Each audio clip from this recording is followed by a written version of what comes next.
안녕하세요. SMIT 미디어 비즈니스 전공 정회경입니다. 오늘 SMIT 엑스톡에서 다룰 주제는 공공 방송 영상 아카이브인데요. 제가 이 주제에 대해서 연구진과 함께 그 연관 내용을 소개하면서 또 여러분들과 방송 현업계에 계신 여러분들과 같이 토론을 해보고자 합니다. 방송 영상 아카이브라는 용어가 조금 생소할 수도 있는데요. 방송 영상 아카이브는 뭐라고 생각하시나요? 쉽게 말해서 이제 방송 영상 컨텐츠를 모으고 또 보존하고 관리하고 활용하는 그런 시스템, 서비스라고 할 수 있을 것 같습니다. 그러면 이런 방송 영상 아카이브가 왜 필요할까에 대해서 조금 생각을 해보자면 일단 우리가 늘상 보는 그런 방송 영상 프로그램은 당대 기록물로서 역사적 가치가 있다고 볼 수 있습니다. 그래서 이런 방송 영상 프로그램이 중요한 공공의 자산, 문화 유산이다라고 얘기하는데, 그런 맥락에서 이런 방송 영상 콘텐츠를 체계적으로 잘 수집하고 보존하고 관리하고 활용하는 플랫폼이 필요하겠다라는 점이 있습니다. 예를 들어 1970년대에 선풍적인 인기를 끌었던 국민 드라마가 있어요. 여로라는 게 있는데요. 총 211편의 시리즈가 방송이 됐는데 지금 남아있는 것은 단 한 편이라고 합니다. 또 한 가지는 이런 방송 영상 콘텐츠가 특히 디지털 시대에 이런 모든 우리들에게, 국민들에게 보편적으로 접근권을 보장하면서 다양한 용도로 활용할 수 있는 그런 공공 서비스로 제공될 필요가 있겠다라는 점에서 방송 영상 아카이브의 필요성을 논의할 수 있습니다. 그렇다면 우리나라에는 공공 방송 영상 아카이브가 있나요? 없습니다. 사실은 이제 20여 년 전에 1999년에 지금의 코카, 한국콘텐츠진흥원, 그 당시는 한국방송산업영상진흥원이었는데요. 디지털 방송 아카이브를 구축했어요. 말하자면 이제 정부 주도로, 탑다운으로 그런 디지털 아카이브 프로젝트를 시작했는데, 다양한 이해관계자들의 합의를 이끌지 못했고 또 따라서 협조가 이루어지지 않아서 실패한 그런 경험, 사실은 이제 공무원 입장에서 그런 트라우마를 가지고 있습니다. 그렇다면 우리들은 이용자 관점에서 우리가 영상 콘텐츠를, 필요한 영상 콘텐츠를 검색할 때 어떤 플랫폼을 이용하나요? 유튜브죠. 유튜브에서 필요한 영상물들을 검색해 봅니다. 하지만 유튜브의 영상물을 다운받을 수 없고 또 그것을 활용해서 우리가 뭘 할 수는 없어요. 그리고 유튜브를 이용하는 것이 일견 무료라고 생각이 들지만 사실은 따지고 보면은 우리 이용자 그룹이, 이용자들이 하나의 상품이 되어서 광고 수익을 가져다 주는 그런 유튜브의 광고 수익 비즈니스를 해주고 있는 셈입니다. 따라서 오늘 제가 말씀드리고 싶은 것은 공공의 관점에서 이용자들이 필요한 컨텐츠를 찾고 활용할 수 있는 그런 방송 영상 아카이브 구축의 필요성에 대해서 얘기하고, 나아가서 인공지능이나 블록체인과 같은 4차 산업혁명 시대 신기술과 결합된 영상 아카이브의 활용 방안을 모색해 보는 것이 목적입니다. 다시 말해서 이런 공공 영상 아카이브는 디지털 환경에서 방송 영상 콘텐츠, 데이터를 관리하는 빅데이터 센터가 될 수 있고 또 콘텐츠를 생산하고 공유하는 플랫폼으로 기능할 수 있다는 점을 말씀드리고 싶습니다. 이런 방송 영상 아카이브의 그 철학, 존립의 가치는 어디서 찾을 수 있을까를 또 고민했는데요. 미디어 공공성과 연계할 수 있을 것 같아요. 특히 지금과 같이 케이블 TV나 위성이나 IPTV나 이런 유료 방송의 점유율이 90%를 넘고 있는 환경에서 역설적으로 이런 미디어의 공적 책무, 공공성의 역할은 한층 더 중요해졌다고 생각을 합니다. 영국의 미디어 학자인 그레이엄 머독이 이런 말을 했는데요. 공영방송은 디지털 정보 공유지로 기능해야 된다라고 하면서 두 가지 조건을 얘기했습니다. 한 가지는 공영방송은 누구나 쉽게 이용할 수 있는 연결 지점 네트워크를 제공하면서 무료로 비상업적인 자원을 폭넓게 활용할 수 있도록 보편적 접근권을 제공해야 된다라는 거죠. 자, 이런 맥락에서 방송 영상 아카이브는 디지털 정보 공유지 모습을 구현할 수 있을 것으로 기대합니다. 방송영상 아카이브의 국내외 사례를 좀 살펴봤습니다. 말씀드린 대로 우리나라는 공공형의 즉 국가 차원의 이런 공공 서비스를 하는 방송영상 아카이브는 아직 없는데요. 대형의 방송사들이나 또는 공공기관에선 일부 이런 아카이브를 가지고 있어요. 하지만 문제점은 우리가 이용할 수 있는 공공 서비스의 오픈 정책이 굉장히 부족하다는 점이에요. 일단 그 중에서도 EBS는 가장 잘하고 있는 곳입니다. EBS의 클립뱅크라는 플랫폼이 있는데요. EBS가 가지고 있는 굉장히 훌륭한 보물 같은 그런 교육 컨텐츠를 5분 이내의 클립 영상과 이미지로 무료 서비스를 합니다. 주요 이용자층은 교사나 학생이나 학부모고 교육 컨텐츠를 제공하는 건데요. 근데 그 홍보가 굉장히 안 돼 있고 또 UX가 아주 불편합니다. 그래서 콘텐츠 접근성이 불편하기 때문에 이용률은 매우 낮은 편입니다. 공영방송 MBC 역시 그 아카이브 플랫폼은 있어요. 하지만 일반인을 위한 서비스가 아니라 B2B의 그 판매 서비스만 하고 있습니다. 민영방송인 SBS가 오히려 2016년, 17년에 오아시스 TV라는 프로젝트를 했는데요. 26년 동안 축적된 SBS 영상 콘텐츠를 오픈했습니다. 그리고 그런 영상 콘텐츠의 인물이나 장면이나 즉 그런 메타데이터를 추출해서 그걸 활용해서 새로운 콘텐츠나 서비스를 기획해 보라는 공모전을 열었던 적이 있어요. 굉장히 혁신적인 실험이었는데 굉장히 많은 비용이 들어감에도 불구하고 즉시적인 성과가 안 나와서 지금은 이 프로젝트가 잠정 중단된 상태입니다. 그러면 KBS는 어떻게 아카이브를 가지고 있는가 하면 디지털 아카이브 구축을 굉장히 잘 해놓고 있어요. 하지만 그 공공 서비스는 없습니다. 사내 제작용으로만 활용하고 그 외부의 공공 오픈 정책은 없는 것입니다. 그런데 그럼에도 이 KBS 아카이브 홈페이지에 가면은 이런 팝업이 떠 있어요. 시청자 소장 영상 공모, 즉 전 국민 아카이브 발굴 프로젝트를 하고 있어요. 다시 말해서 이용자 입장에서 우리는 KBS의 컨텐츠 중에 내가 필요한 것을 전혀 이용할 수 없는 상황인데 KBS에서는 가지고 있는 영상을 좀 기부해 주십시오라는 그런 좀 모순적인 캠페인을 하고 있는 셈입니다. KTV 국민방송은 정부 정책방송기관인데요. 오히려 이런 KTV나 국회방송과 같은 이 채널에서 더 적극적으로 자신의 영상을 방송사나 외주 제작사들이 활용할 수 있도록 오픈 정책을 펼치고 있습니다.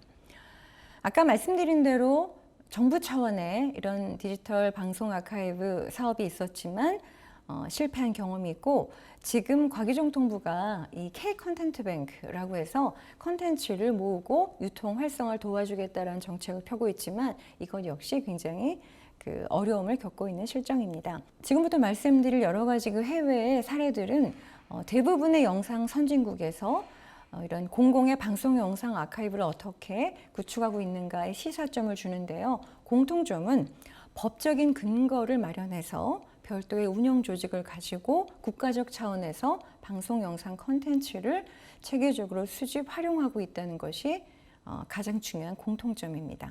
가장 모범적인 사례는 프랑스의 이나 국립시청각기구입니다. 프랑스는 1992년에 개정된 방송법에 따라서 이 이나가 공영 민영 방송사의 프로그램을 수집하고 활용할 수 있는 공적 기관으로 지위를 인정을 받아서 지금은 24시간 실시간 디지털 콘텐츠를 다 수집하고 있습니다. 체계적인 수집 외에 이용 정책을 굉장히 잘하고 있는데요. 이용자 채널은 3개가 있어요. 교육 연구자, 그리고 일반 국민, 전문적인 방송 영상 제작자, 이렇게 3개의 이용자 플랫폼으로 구분되어서 각각의 이용자들이 잘 활용할 수 있도록 적극적인 공개 정책을 펴고 있습니다. 예를 들어 방송 영상 전문가들이 활용하는 플랫폼은 이나 미디어 프로고요. 또 이나는 인공지능이나 블록체인 같은 그런 신기술이 이 아카이브에 접목되어서 어떤 활용성을 높일 수 있는지 또 이 민간 기업과 협업해서 다양한 프로토타입을 제시하는 그런 리서치 사이트도 잘 운영하고 있습니다. 미국은 의회도서관이 이런 그 공공 아카이브 기관인데요. 연방의회법에 따라서 의회도서관이 이런 역할을 하는데 잘 활성화되고 있지 않다가 2013년부터 이 보스턴 공영방송이 공영방송과 협력해서 하는 소위 미국 공영방송 아카이브 프로젝트를 계기로 좀 더 활성화되기 시작했습니다. 영국은 방송영상 아카이브가 국립영화방송 아카이브란 이름을 가지고 있어요. 여러 가지 법적 근거에 의해서 운영이 됩니다. 1958년에 제정된 공공기록물법, 그리고 방송법, 저작권법, BBC와 협정 같은 이 근거에 의해서 운영이 되고 있고, 공영방송인 BBC 물론이고 민영방송인 ITV 자료도 받아서 국가 차원의 활용, 보존하고 있습니다. 호주는 국립영상음성 아카이브인데요. 역시 법에 근거해서 정부 기관이 잘 운영을 하고 있는데, 흥미로운 점은 그 온라인에서 일반 시청자들이 온라인 검색 서비스를 자유롭게 이용할 수 있는 건 물론이고, 여러 가지 주제들을 한 200개 정도로 이렇게 큐레이션 했어요. 그래서 그 주제들을 미디어 리터러시 또는 디지털 교육용 리소스로 사용할 수 있도록 모두 공개하고 있습니다.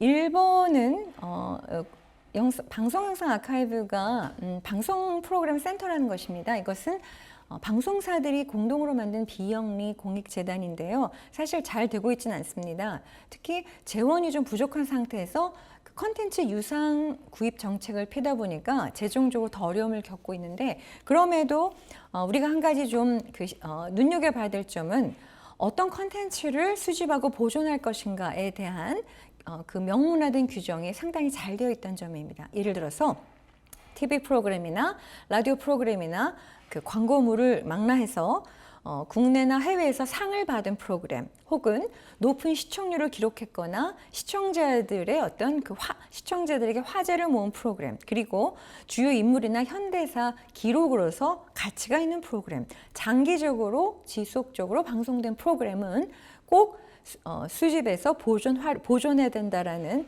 그 수집의 기준을 가지고 있습니다. 말씀드린 대로 이런 특히 해외 사례를 통해서 알 수 있는 점은 법적인 근거가 중요하다는 점, 그리고 이런 방송 제작자들과의 협력 파트너십을 잘 이어가야 한다는 점, 국민을 위한 공공 서비스 정책이 마련돼야 된다는 점, 안정적인 재원을 확보해야 된다는 점이 우리가 참고할 만한 그런 시사점이었습니다. 또한 대표적인 공영방송인 BBC나 NHK도 자체적인 오픈 아카이브 시스템을 가지고 있습니다. BBC는 2006년부터 이런 크리에이티브 아카이브라는 프로젝트를 시작해서 지금은 채널4나 다른 어떤 채널 기관들과 함께 크리에이티브 아카이브 라이센스 그룹을 만들고 라디오나 텔레비전 프로그램을 다 온라인에 올려서 영국 시청자들이 자유롭게 열람하고 또 원하는 대로 활용하고 창작할 수 있도록 하고 있습니다. 물론 비상업적인 용도로 쓸 수 있다는 전제를 가지고 있습니다. NHK는 크리에이티브 라이브러리라는 오픈 아카이브인데요. 이것도 모든 국민들이 무료로 다운받거나 스트리밍 서비스를 받을 수 있는 공영방송의 공공 서비스 프로젝트입니다. 그렇다면 말씀드린 인공지능이나 블록체인 같은 소위 4차 산업혁명의 첨단 기술이 어떻게 방송 영상 아카이브와 접목될 수 있을까에 대한 논의예요.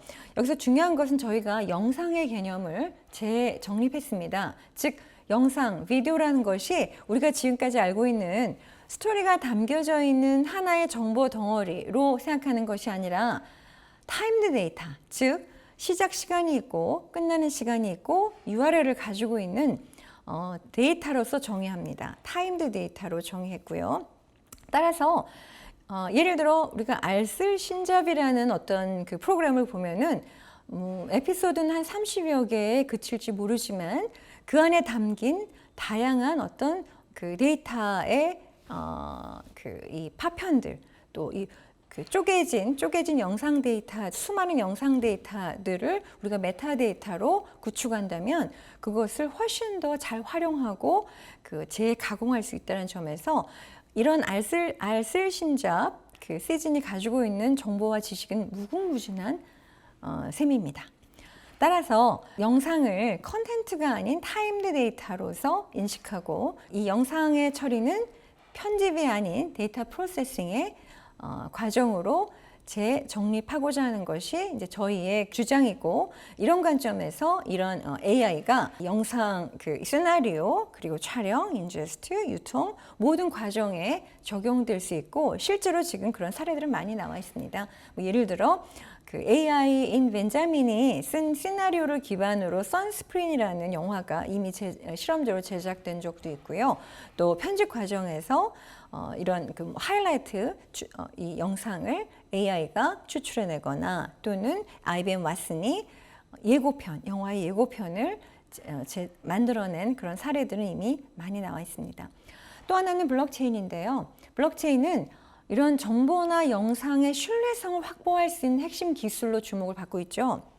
그래서 이 블록체인과 관련된 건 사실 인공지능보다는 조금 처져 있어요. 그런데 이 영국의 국가기록원이 이제 아크엔젤 프로젝트를 통해서 공공기록의 신뢰성을 확보하기 위한 블록체인의 어떤 프로젝트를 하고 있고, 이제 백서를 낼 예정이고, 우리나라의 국가기록원도 이 부분에 대한 그 연구를 시작한 바 있습니다. 따라서 블록체인은 우리가 알고 있는 이 영상 콘텐츠의 저작권을 보호하는 핵심 기술로, 또 콘텐츠의 그 분산화, 콘텐츠의 투명화를 통해서 콘텐츠 유통을 좀 더 활성화시킬 수 있는 핵심 기술로 주목할 수 있습니다. 공공방송 영상 아카이브와 관련해서 다시금 이 논의를 우리가 시작하는 관점에서 전문가 심층 인터뷰를 했습니다. 방송계 현업 종사자, 그리고 정책 담당자, 그리고 언론학 연구자들을 대상으로 이 심층 인터뷰를 했는데요. 중요한 이슈들이 많이 도출이 됐어요. 예를 들어 지금 우리나라 방송사들은 천재지변이나 위험 상황에서 이런 컨텐츠의 복본, 다시 말해 재난 복구 시스템이 없습니다. 따라서 방송 영상 아카이브가 이러한 재난 복구 시스템을 포괄하는 그런 이슈가 있고요. 또 영세한 중소 제작사들은 장기적으로 이 컨텐츠를 보존하는 환경이 열악한 편이에요. 그렇기 때문에 중소 제작사들을 위한 소위 위탁형 보존 아카이브를 이 아카이브가 수용하도록 하는 그런 이슈가 있고, 특히 이제 블록체인이나 인공지능 기술을 활용해서 이 컨텐츠의 판매나 유통을 좀 더 활성화하고 저작권을 보호하는 그런 기술적 도입에 대해서 많은 기대를 하고 있습니다. 물론 구체적인 어떤 그 이 협력과 이 운영 방식에 대해서는 앞으로 좀 더 논의가 필요하다는 것이 중론입니다. 무엇보다 중요한 것은 법 제도적인 지원이기 때문에 방송법, 방송통신발전법, 저작권법의 개정이 필요하다고 했습니다. 이용자 인식 조사를 했는데요. 그 일반 국민이나 교육 연구자나 영상을 많이 보는 이런 학생과 같은 공공 이용자를 우선 조사했습니다. 앞서 말씀드린 대로 이 영상 콘텐츠를 소비하는 가장 주요한 플랫폼은 유튜브입니다. 하지만 지금의 어떤 검색 환경에서도 이용자들은 자신이 필요로 원하는, 찾고자 하는 콘텐츠를 검색하는데 여러 플랫폼을 찾아다니면서 많은 시간이 걸리고 필요한 정보를 찾는 과정이 굉장히 불편하다고 느끼고 있었습니다. 따라서 이런 공공방송 영상 아카이브의 구축 필요성에 대해서는 많은 이용자들이 공감을 하고 있었고, 또 이런 방송 영상물은 공공의 자산, 문화유산으로 보존될 필요가 있다는 점, 그리고 연구나 교육이나 창작의 공익적 활용에 좀 더 적극적으로 이용되었으면 좋겠다는 니즈가 있었습니다. 공공 아카이브 구축을 위한 정부의 역할 역시 매우 중요하다고 생각하고 있고요. 특히 저작권 침해 관련된 분쟁의 해결, 그리고 법적, 재정적 지원이 필요할 것으로 생각하고 있습니다. 자, 이런 공공방송 영상 아카이브와 관련된 세부 과제를 좀 정리해 봤는데요. 방송 영상 아카이브 도입과 관련돼서 우리가 앞으로 논의해야 될 어젠다, 이슈의 제시인 셈이고요. 또 이것을 바탕으로 앞으로 좀 더 적극적인 공론화 과정을 열기 위한 그 제시입니다. 무엇보다 핵심적인 그 프로그램 자원의 수집은 우선 공공 미디어로부터 협력하고 출발해야 된다고 생각하는데요. 그렇다면 이런 공공미디어의 범위? 공공미디어가 어디까지일까? 공적 채널과 사적 채널의 차이는 무엇이지? 공공 콘텐츠는 어디까지인가에 대한 새로운 연구가 좀 필요할 것 같아요. 또 이 시대에 맞는 저희는 이 공공성을 좀 구분해 봤습니다. 채널의 공공성, 그리고 콘텐츠 공공성, 온라인 콘텐츠 공공성으로 조금 구분해 보고자 하는데요. 예를 들어 채널의 공공성을 보자면 단순히 공영방송만 이런 공공성의 책무가 있는 건 아니라고 봅니다. 예를 들어 허가나 승인을 통해서 면허를 받는 그런 채널들, 종합편성 채널, 보도 채널 역시 공적 미디어의 책무를 가지고 있다고 보고요. 다양한 공익 채널들이 있고요. 그리고 콘텐츠 측면으로 보면은 유료 방송 혹은 상업 채널의 콘텐츠라 하더라도 수용자의 니즈를 반영하거나 혹은 콘텐츠가 가지고 있는 사회문화적 맥락에 따라서도 콘텐츠 공공성을 고려해야 된다고 봅니다. 예를 들어 응답하라 1988, 닉 프로그램이 가진 그런 가치, 또는 스카이캐슬은 JTBC 드라마지만 그 드라마가 가지고 있는 어떤 교육의 이슈로 보자면 단지 그냥 유료 방송의 그런 어떤 프라이빗 컨텐츠일까라는 데 우리가 다시 한번 논의가 필요하다는 점이고요. 그리고 유튜브나 페이스북이나 다양한 디지털 웹사이트에서 우리가 이용하는 온라인 콘텐츠의 공공성, 가치도 고려해 봐야 된다고 생각을 합니다. 말씀드린 대로 이 관련된 법의 근거, 개정이 가장 중요한데요. 방송법 93조는 지금 사문화되어 있어요. 이 조항이 바로 소위 이런 방송 프로그램 보관소 설립 운영에 대한 조항인데 이 조항에 대한 개정이 필요하고 또 방송통신발전법에서 얘기하는 방발기금, 방송통신발전기금의 이 아카이브 운영 지원을 위한 어떤 명시도 필요하고 또 저작권법에서 영상 아카이브의 저작권 면책 규정 이런 부분에 대해서도 법적 개정이 필요합니다. 따라서 공공방송 영상 아카이브는 우선 공론화의 단계를 거치고 법 제도적인 구축 단계를 거쳐서 설립의 단계로 나아갈 수 있다고 생각을 합니다. 이런 장기적인 단계적인 로드맵이 필요하고요. 그런 측면에서 우리 SMIT의 또 구성원들 그리고 방송 영상업계 현업자들과 함께 공공형의 방송 영상 아카이브 구축을 위한 토론의 장이 이제부터 진지하게 또 중요하게 시작되기를 기대해 봅니다. 감사합니다.